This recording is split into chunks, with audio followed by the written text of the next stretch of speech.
ஒரே ஒரு விஷயம், ஒரு மனுஷன் நான் சொன்ன மாதிரி 44 இயர்ஸ் ஆயிருச்சு. சும்மா ஐபிஎல் வந்தா தோனி ஆடுவாரு. ஐபிஎல் வந்தா தோனி ஆடுவாரு. தோனி என்னங்க வந்து 2 ஸ்டெப்பு போடுறதுக்கு என்ன 30 செகண்ட் ரீல்ஸ்க்கு ஆடிட்டு போறது அது கிடையாது. இது கிரிக்கெட். நீங்க 4 ஹவர்ஸ் கிரிக்கெட் ஆடணும். பேட்டிங், கீப்பிங், இன்புட்ஸ்லாம் தரணும். இன்புட்ஸ் தரது ஈஸி. ஓகேங்களா? பட் கீப்பிங் பண்றது ஒரு பாலும் நமக்கு தான் பால் வரும். ஃபோக்கஸ்டா இருக்கணும். இன்னொன்னு அவருக்கு லெக் இன்ஜூரி. அந்த மனுஷன் இன்னும் என்னதான் பண்ணணும்னு எனக்கு தெரியல.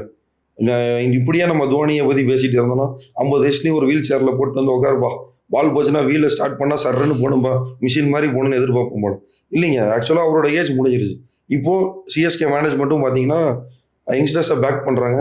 என்னை பொறுத்த வரைக்கும் இப்போ வின் பண்ணிட்டோமா கொஞ்ச நாளைக்கு வந்து இது தொடருச்சுன்னா தோனி வெயிட் அவர் டீமோட ஷேடோவில் தான் இருப்பாரு. கண்டிப்பா நீங்க ஆடுங்க. உங்களுக்கு தான் பேரு.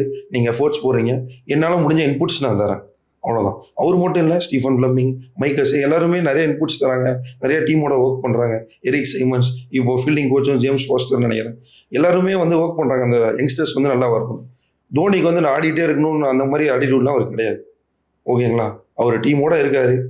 ஓகே. இந்த மேட்ச் வின் பண்ண ஆரம்பிச்சோம். ஓகே. இந்த கண்டினியூ ஆச்சுன்னா கண்டிப்பா ஒரு நல்லா ரெஸ்ட் எடுத்துட்டு டீமை வந்து சப்போர்ட் தான் பண்ணுவாரே தவிர, ஓகேப்பா நீ வெளியே வந்து உட்காரு இதுக்கு மேலே நான் பண்றேன்லாம் இல்லை. அப்படிலாம் இருந்திருந்தா நம்ம சஞ்சு சாம்சனை விக்கெட் கீப்பர் ஒரு ரீசன் வாங்கியிருக்கணும். இவருக்கு இன்ஜுரி ஆகும்லாம் வாங்கல. சஞ்சு சாம்சன் கீப்பிங் பண்ண போறான்னு நிறைய பிளான் பண்ணது தான். தோனியெல்லாம் மறக்கல, யாரும் மறக்கவும் முடியாது.